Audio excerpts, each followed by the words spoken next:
இன்றைக்கும் ஒரு மகிழ்ச்சியினால், சந்தோஷத்தினால், அற்புதத்தினால், ஒரு கொண்டாட்டத்தினால் கர்த்தர் எல்லாவற்றையும் உங்களுக்காய் வெற்றி சிறந்திருக்கிறார். நீங்கள் எதிலையும் தோற்று போகவில்லை. தோல்வியை போல பார்க்கிற எல்லா காரியங்களையும், பலவீனத்தை போல பார்க்கிற எல்லா காரியங்களையும் நினைத்து கவலைப்பட வேண்டாம். எல்லாம் உங்களுக்கு வெற்றியாய் இருக்கிறது. தேவன் ஜெயம் கொண்டிருக்கிறார்.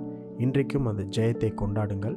இன்றைக்கும் கர்த்தர் உங்களுக்கு கொடுத்திருக்கிற வெற்றியை நீங்கள் மகிழ்ச்சியாக ஏற்றுக்கொள்ளுங்கள். பெரிய காரியங்களை எதிர்பாருங்கள். சங்கீதம் 23ஆம் அதிகாரம் 5வது வசனம் நம்ம எல்லாருக்கும் தெரிஞ்ச வசனம். என் சத்துருக்களுக்கு முன்பாக நீர் எனக்கு ஒரு பந்தியை ஆயத்தப்படுத்தி என் தலையை எண்ணெயால் அபிஷேகம் பண்ணுகிறீர். என் பாத்திரம் நிரம்பி வழிகிறது. இந்த நாளில் ஆண்டவர் உங்களுக்கு சொல்லுகிற வார்த்தை இதுதான். தேவன் உங்களை கொண்டாடுகிறார். God celebrates you. இந்த சங்கீதத்தில் 5வது வசனத்தில் நம்ம படிக்கிறோம், ஒரு பந்தியை ஆயத்தப்படுத்துகிறார்.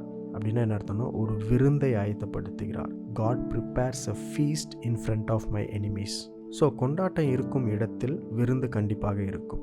அந்த விருந்தில் நம்ம பங்கேற்போம். நம்முடைய அன்பை மற்றவர்களுக்கு காட்டுவோம். நம்ம அந்த கொண்டாட்டத்தில் பங்கேற்போம். எந்தெந்த சத்துருக்களை கண்டீர்களோ அவைகளுக்கு ஏற்ப விருந்தை உண்டாக்குகிறவர் தான் உங்களுடைய தேவன். நீங்கள் சொல்லலாம், உங்களுக்கு முன்பதாக இருந்த சத்துருக்கள் பெரிய எதிர்ப்புகளாக இருந்திருக்கலாம், தீர்க்க முடியாத பிரச்சனைகள் சவாலாக இருந்திருக்கலாம். ஒருவேளை இன்றைக்கும் அப்படிப்பட்ட பிரச்சனைகளையும் சூழ்நிலைகளையும் நீங்கள் எதிர்கொண்டு இருக்கலாம்.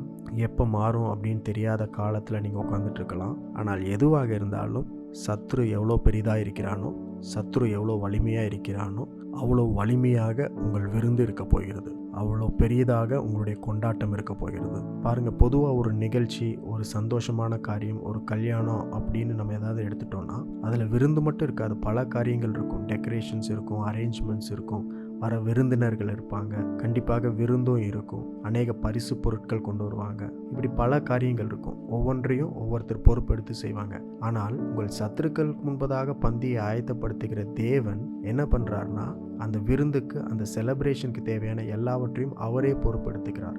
அப்படின்னா வெறும் விருந்து மட்டும் ஏற்பாடு பண்ணுகிறவர் கிடையாது.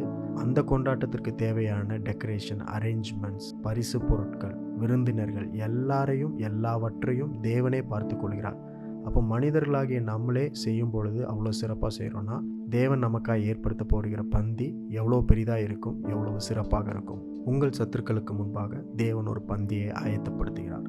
சத்துருக்கள் அப்படின்னு சொல்லும் பொழுது அவைகள் மனிதர்கள் கிடையாது. அநேக நேரத்தில் நம்ம மனிதர்கள் தான் சத்துருக்கள் நினைக்கிறோம். அப்படி இல்லை. நீங்கள் பார்க்கிற பாடுகள், உங்களுடைய வலிகள், கண்ணீர், வியாதி, தோல்வி, பிரச்சனைகள் எதுவாக இருந்தாலும் அவைகள் எல்லாம் சத்துருக்கள். All the suffering, pain, tears, sickness, failure, whatever it may be, all of them are your enemies. For every enemy there is going to be a special feast. ஒவ்வொரு சத்துருக்கும் ஆண்டவர் ஏற்ப பந்தியை ஆயத்தப்படுத்துவார். உங்கள் வாழ்க்கையில் நீங்கள் பார்க்குற மொத்த பிரச்சனைக்கும் சேர்த்து ஒரே ஒரு பந்தி கிடையாது. ஒவ்வொரு பிரச்சனைக்கும் ஒவ்வொரு பந்தியை ஆயத்தப்படுத்துகிறார். ஒவ்வொரு சத்துருக்களுக்கும் தேவன் ஒவ்வொரு பந்தியை ஆயத்தப்படுத்துகிறார். So every time you are going to celebrate. In every aspect you are going to celebrate. ஒரு பகுதியில் மட்டும் நீங்கள் கொண்டாட போகிறது கிடையாது.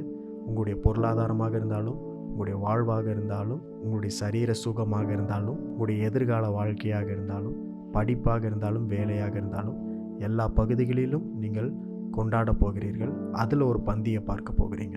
If you know this truth, you cannot prevent enemies from invading your life.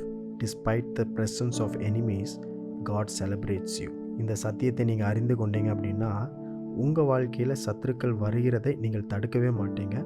சத்துருக்கள் வந்தாலும் பரவாயில்லன்னு சொல்லி தேவனை துதித்து கொண்டே இருப்பீர்கள்.